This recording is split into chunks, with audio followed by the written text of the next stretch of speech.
একটা ইউনিয়নে বিএনপির আপনার যে কাউন্সিলর নির্বাচনে বিএনপির ভোটার হইল 459, কিন্তু সে জায়গায় ভোট পড়েছে 485টি। এটা কীভাবে সম্ভব? যেখানে ভোটারই হইল 459, 485টি ভোট পড়ে সেখানে আপনি তাহলে কি বুঝতে পারলেন? আবার এরা বলতেছে স্থানীয় সরকার নির্বাচন নয়, আগে জাতীয় সরকার নির্বাচন দেওয়া হোক, স্থানীয় সরকার নির্বাচন এরা ক্ষমতায় এসে তারপর করবে।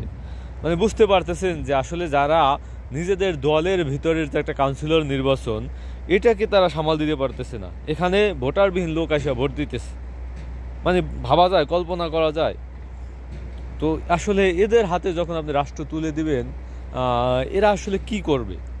এরা তো সেই আওয়ামী লীগের মতোই মৃত্যু মানুষ আইসা, আমরা দেখেছি যে মৃত্যু মানুষ আইসা কীভাবে ভোট দেয়, কিভাবে মানুষ যায় না যে তার নামে লক্ষ কোটি টাকা ঋণ হয়ে রয়েছে, আবার কবর থেকে আইসা লোন নিয়ে তারপর কবরে চলে যায়।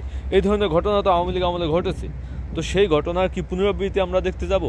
নাহলে এরকমের, বিএনপির একটি বড় রাজনৈতিক দল, তাদের ভিতরে আপনার থাকতে পারে, তারা তাদের দলকে সামাল দিতে পারতেছে না, কিন্তু এরকম একটা কাউন্সিলর নির্বাচন যেখানে বিএনপির আপনার সদস্যরা জড়িত, বিএনপির তৃণমূলের নেতাকর্মীরা জড়িত, তারা যদি এরকমের বিশৃঙ্খলা সৃষ্টি করে, সেই বিএনপি ক্ষমতায় আসলে এদের ক্ষমতা আরও কতটা বাইরে যাবে। এখন তো একটা অন্তর্বর্তীকালীন সরকার আছে, অন্তর্বর্তীকালীন সরকার থাকা অবস্থায় আপনারা দেখছেন যে বিভিন্ন জায়গায় বিএনপির বিরুদ্ধে যে চাঁদাবাজির অভিযোগ, তারপর বাজারঘাট দখল, রাস্তাঘাট দখল, আপনার বিভিন্ন দখলদারিত্বের যে কথাগুলো আসছিল, অভিযোগগুলো আসছিল, সেগুলো তো আছেই।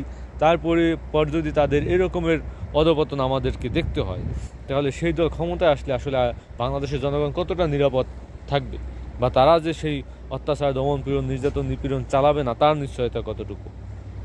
স্থানীয় সরকার নির্বাচন নিয়ে এখন বিএনপি সরাসরি অবস্থান নিয়েছে যে আগে স্থানীয় সরকার নির্বাচন দিলে তারা কোনোভাবেই মেনে নিবে না, তারা রাজপথে নামার মতো আর কি আন্দোলন করার মতো আর কি সংখ্যা দেখাইতেছে।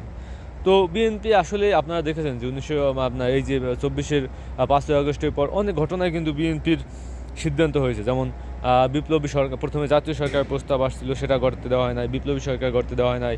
রাষ্ট্রপতির ইস্যুতে চুপ্পু সাহেবকে সরাতে চেয়েছিল, সেটাও করতে দেয় নাই। তারপর আবার বিএনপির এই যে আপনার যা স্থানীয় সরকার নির্বাচন, আওয়ামী লীগের নিবন্ধন বাতিল, এসব ব্যাপারে যে দ্বিমুখিতা বা এসব ব্যাপারে তারা যে সিদ্ধান্তগুলো নিতেছে, সেগুলো আসলে বিএনপিকে কি বিতর্কিত করছে কিনা, বা বিএনপির জনপ্রিয়তা নষ্ট করছে কিনা, এই জিনিসগুলো বিএনপির উপলব্ধি করতে হবে।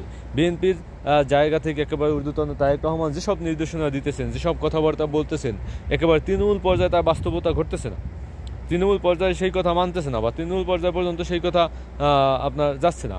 যে আপনারা দেখেছেন যে রুমিন ফারহানা, তিনি একটি টিভি টকশোতে এসে বলতেছেন যে আওয়ামী লীগ আমাদের তিনি নিরাপদ ছিলেন, আওয়ামী লীগের সময় তিনি একাই টকশোতে আসতে পারতেন, কিন্তু এই অন্তর্বর্তীকালীন সরকার থাকা অবস্থায় তিনি একা আসতে পারেন না, তার সাথে নাকি বডিগার্ড নিয়ে আসতে হয়।